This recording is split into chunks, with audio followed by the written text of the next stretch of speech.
Jayashree Liberty Hospitals on the occasion of 11th anniversary free OP consultation and 20% discount in OP. Contact. Visakha metro రైలుకి సంబంధించిన పనుల్లో ఒక అడుగు ముందుకు పడింది. రాష్ట్ర ప్రభుత్వం ఇప్పటికే విశాఖ విజయవాడలో మెట్రో రైళ్లకి సంబంధించి కేంద్ర ప్రభుత్వ సహకారంతో ఈ వ్యవస్థలను ఏర్పాటు చేయాలని నిర్ణయించింది. వీటికి కేంద్రం కూడా గ్రీన్ సిగ్నల్ ఇచ్చింది. దానిపైన అవసరమైనటువంటి బేసిక్ డిపిఆర్ స్టడీ కోసం ఒక కన్సల్టెంట్ని కూడా నియమించింది ఆంధ్రప్రదేశ్ ప్రభుత్వం, Andhra Pradesh metro rail corporation limited. ఇదే తరహాలో జనరల్ కన్సల్టెంట్ల నియామకానికి సంబంధించి ఆంధ్రప్రదేశ్ మెట్రో రైల్ లిమిటెడ్ ఇప్పుడు విశాఖపట్నానికి సంబంధించి ఫేజ్ 1 అంటే ఫస్ట్ రూట్కి సంబంధించినటువంటి జనరల్ కన్సల్టెంట్ల నియామకానికి అనౌన్స్మెంట్ చేసింది. ఒకసారి ఆ వివరాలు మనం చూద్దాం. జనరల్ కన్సల్టెంట్ల నియామకం ద్వారా ఆంధ్రప్రదేశ్ ప్రభుత్వం కోరుతోంది ఏంటి? RFP proposal appointment of general consultants for Visakha metro rail project phase 1. Phase 1 అంటే ఇందులో 3 రూట్స్ ఇప్పుడు ఉన్నటువంటి విశాఖపట్నం సిటీలో కాంపోజిట్ ఏరియాలో అంటే జీవీఎంసీ పరిధిలోకి వచ్చేటువంటి సిటీ ఏరియాలో ఈ ఫేజ్ 1 మొత్తం కూడా కవర్ చేస్తుంది. ఫేజ్ 2 భోగాపురం ఇంటర్నేషనల్ ఎయిర్పోర్ట్కి చేసేటువంటి కనెక్టివిటీ, కాబట్టి దానికి కొంత సమయం పట్టొచ్చు. ముందైతే ఇమీడియట్గా Andhra Pradesh metro rail corporation limited Visakhapatnam city పరిధిలో ఉన్నటువంటి మెట్రో రైల్ అలైన్మెంట్లు నిర్మాణాలకు సంబంధించి జనరల్ కన్సల్టెంట్ని ఇన్వైట్ చేసింది. దానిలో కొంత డీటెయిల్స్ కూడా మెన్షన్ చేసింది. Andhra Pradesh metro rail corporation limited is a special purpose vehicle of government of Andhra Pradesh. ఇది ఏంటంటే పూర్తిగా సెంట్రల్ గవర్నమెంట్ ఫండింగ్ చేస్తుంది కేవలం ఈ వ్యవస్థను ఏర్పాటు చేయడం ద్వారా. ఇది ఆంధ్రప్రదేశ్ ప్రభుత్వం కేవలం ఈ సంస్థను ఏర్పాటు చేసింది. ఇది కేంద్ర ప్రభుత్వం ఫండింగ్ చేస్తే మొత్తం mass rapid transit system MRTS వ్యవస్థల్ని విశాఖపట్నంలో కన్స్ట్రక్షన్ చేసేటువంటి బాధ్యతని తీసుకుంది. Addition to the facility coordination several other coordinations groups committees at various levels shall be set. So దానికోసమే ఇప్పుడు కన్సల్టెంట్ల నియామకానికి కాల్ఫర్ చేసింది. AP MRCL will be implementing authority for the project. అంటే ఇది స్పెషల్ పర్పస్ వెహికల్ కాబట్టి సెంట్రల్ గవర్నమెంట్ ఫండింగ్ ఉంటుంది కాబట్టి ఇంప్లిమెంటేషన్ అథారిటీ మాత్రం ఏపీ ఎంఆర్సిఎల్ తీసుకుంటుంది. It will exercise all technical financial and contract management powers and all proposals of GC will put up to its for final decision. So it will be responsible for arranging funds for the project and payment to contractors and consultants. ఇది క్లియర్గా ఇచ్చింది. So Visakhapatnam metro rail project phase 1 having 3 metro rail corridors. ఇది important అంశం, ఎందుకంటే total metro rail కారిడార్ని మనం ఒకసారి కనుక observe చేస్తే 3 కారిడార్స్ వస్తాయి. అందులో combined length of 46.23 kilometres as summarised below. ఈ కింద ఇచ్చారు, ఇగో ఈ డేటా షీట్లో ఉన్నటువంటి డేటా అదే. అలానే the scope of work may also include double decker flyover for an approximate length of 20 kilometres. Double decker flyovers రాబోతున్నాయి విశాఖపట్నంలో మెట్రో రైల్కు సంబంధించి. సో చాలా క్లియర్గా ఇందులో ఎక్స్ప్లెయిన్ చేశారు. The total completion cost of the project for double decker four line flyover cum phase 1 of Visakhapatnam metro rail project is approximately 10,200 crores 10,200 కోట్ల రూపాయలతో ఈ నిర్మాణం చేయబోతున్నారు. The project will be cofinanced by JICA, AIIB, ADB, AFDB, KFW and any other multi lateral funding agency. ఇవన్నీ కూడా international. JICA అంటే జపాన్కి సంబంధించిన funding, ఇదేమో ఏషియన్ డెవలప్మెంట్ బ్యాంక్. ఏడిబి అంటే ఇది Asian infrastructure and investments bank.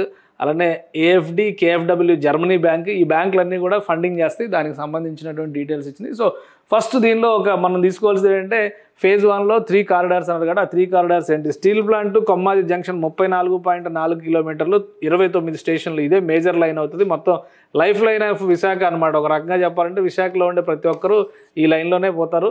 అలానే ఈ లింక్ 29 స్టేషన్లు, మేజర్ స్టేషన్స్ అన్ని ఇందులో వచ్చేస్తాయి. స్టీల్ ప్లాంట్ నుంచి కొమ్మాది జంక్షన్. ఇక గురుద్వారా నుంచి ఓల్డ్ పోస్ట్ ఆఫీస్కి ఒక 5.07 కిలోమీటర్లు 6 స్టేషన్లు వస్తాయి. ఇక తాటిచెట్లపాలెం నుంచి చిన్నవాల్టేరు వరకు 6.75 కిలోమీటర్లు వస్తాయి. ఇది 7 స్టేషన్లు వస్తాయి. మొత్తం కలిపి 46.23 కిలోమీటర్లు, 42 స్టేషన్లు. Scope may vary, any change or variation in scope of work is deemed to be included in the scope. So మొత్తం మీద ఇది government AP Andhra Pradesh metro rail corporation limited ఇచ్చినటువంటి డీటెయిల్స్. అలానే ఒక్కసారి మనం మ్యాప్ కూడా పరిశీలిద్దాం. ఇది మ్యాప్ రిలీజ్ చేశారు ఈ ప్రాజెక్ట్ రిపోర్ట్తో పాటు. దీనికి సంబంధించి కన్సల్టెన్సీని కాల్ఫర్ చేసినటువంటి టెండర్ నోటిఫికేషన్తో పాటు ఇది రిలీజ్ చేశారు. సో ఇందులో కొంచెం క్లారిటీ మిస్ అవుతున్నట్టుంది. మరొక ఇమేజ్ కూడా చూద్దాం మనం, ఇందులో క్లారిటీ ఉంటుంది. ఇది ఒకసారి చూడండి. స్టీల్ ప్లాంట్ నుంచి కొమ్మాది జంక్షన్ వరకు మెయిన్ లైన్ అని చెప్పని అనుకున్నాం కాబట్టి ఇక్కడ స్టీల్ ప్లాంట్ స్టార్ట్ అవుతుంది. సో ఇది మెయిన్ లైన్ అవుతుంది, ఈ కొమ్మాది జంక్షన్ వరకు వస్తుంది. సో ఇదంతా కూడా విశాఖ సిటీ ఏరియా మొత్తాన్ని కూడా కవర్ చేస్తుంది.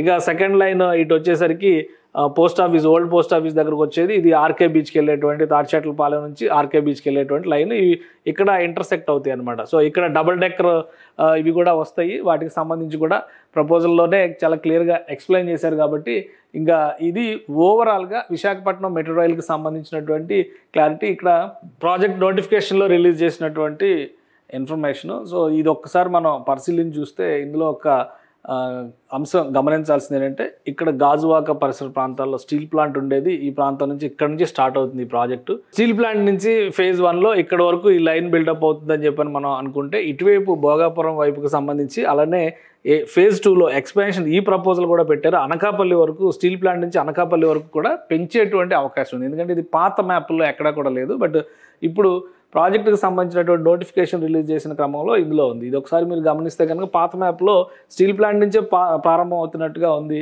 ఇక్కడ నుంచి కొమ్మాది నుంచి భోగాపురం వరకు అయితే ఆ లైన్ అలైన్మెంట్ని అప్పటికే డిజైన్ చేశారు. ఇప్పుడు కొత్తగా అనకాపల్లిని పూర్తి స్థాయిలో ఫార్మా హబ్గా, అలానే స్టీల్ ప్లాంట్లు, కొత్త స్టీల్ ప్లాంట్లు గ్రీన్ ఎనర్జీకి హబ్గా తయారు చేసేటువంటి ప్రయత్నాల్లో ఆంధ్రప్రదేశ్ ప్రభుత్వం ఉంది. కాబట్టి గాజువాక నుంచి అనకాపల్లి వరకు కూడా ఈ మెట్రో రైలు వ్యవస్థని విస్తరించాలనేటువంటి ప్రణాళికని ముందస్తుగానే రాష్ట్ర ప్రభుత్వం చేసినట్టుగా కనిపిస్తుంది. అందుకని ఆ ఉద్దేశంతోనే ఇందులో ఎల్లో లైన్ ఇక్కడ చూపించారు. కాబట్టి ఇది చాలా ఇంపార్టెంట్ చేంజ్ కింద మనం చూడాల్సి ఉంటుంది. సో ఇది ప్రపోజల్ అయితే. దీనికి సంబంధించి కాల్ చేసినటువంటి బిడ్స్ని కూడా మనం ఒకసారి పరిశీలించాలి. సో ఈ బిడ్ విలువ 224 కోట్ల రూపాయలు ఉంటుంది. మొత్తం దీనికి సంబంధించి జనరల్ కన్సల్టెంట్స్ నియామకానికి సంబంధించినటువంటి టెండర్స్ వాల్యూనే 224 కోట్ల రూపాయలు ఉంది. సో ఈ ఏప్రిల్ మాసంలో రిలీజ్ చేసింది కాబట్టి 224 కోట్లు ప్లస్ దీనికి ఒక 2 నెలల టైం కూడా పెట్టింది మెట్రో రైల్ కార్పొరేషను. 9th మే అంటే 9th జూన్ 9/6/2005లో ఈ బిడ్స్ ఓపెనింగ్ ఉంటుంది.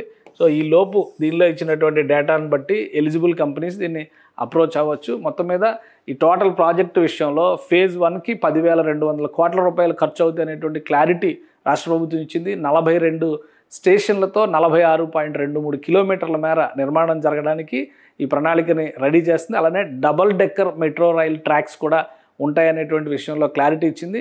224 కోట్ల రూపాయలతో జనరల్ కన్సల్టెంట్స్ నియామక ప్రక్రియను మొదలుపెట్టింది. 2 నెలల్లో ఈ ప్రక్రియ మొత్తం పూర్తయిన తర్వాత భూసేకరణకు సంబంధించిన పనులు ఆల్రెడీ జరుగుతున్నాయి. సో ఈ లోపు మొత్తం క్లారిటీ వస్తుంది కాబట్టి పెగ్ మార్కింగ్ ప్రాసెస్ని మొదలు పెడతారు. వీటన్నిటికి సంబంధించినటువంటి కన్సల్టేషన్ ప్రాసెస్ని ఈ జనరల్ కన్సల్టెంట్స్ నిర్వహిస్తారు. ఇది స్పెషల్ పర్పస్ వెహికల్గా ఆంధ్రప్రదేశ్ ప్రభుత్వం కేంద్ర ప్రభుత్వ సహకారంతో ఫండింగ్ 100% కేంద్ర ప్రభుత్వం చేస్తుంది. ఎందుకంటే metro cities, smart cities development ప్రాజెక్ట్స్కి సంబంధించి కేంద్రం కొన్ని స్కీములు తీసుకొచ్చింది. వాటిని పూర్తి స్థాయిలో సద్వినియోగం చేసే దిశగా ఆంధ్రప్రదేశ్ ప్రభుత్వం అడుగులు వేస్తుంది. విజయవాడ, విశాఖ మెట్రోల పైన స్పెషల్ ఫోకస్ పెట్టింది. 2 కూడా ప్యారలల్గా జరుగుతున్నాయి.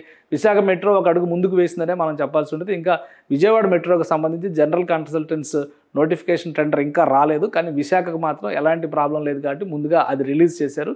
సో మనం జూన్ 9వ తేదీన ఈ టెండర్స్ ఎవరికి అలాట్ అవుతాయి అనే విషయాన్ని మాత్రం తెలుసుకోగలుగుతాం. సుమన్ టీవీలో మీ పర్సనల్ అండ్ బిజినెస్ ప్రమోషన్స్ కోసం కింది నెంబర్కి కాంటాక్ట్ చేయండి.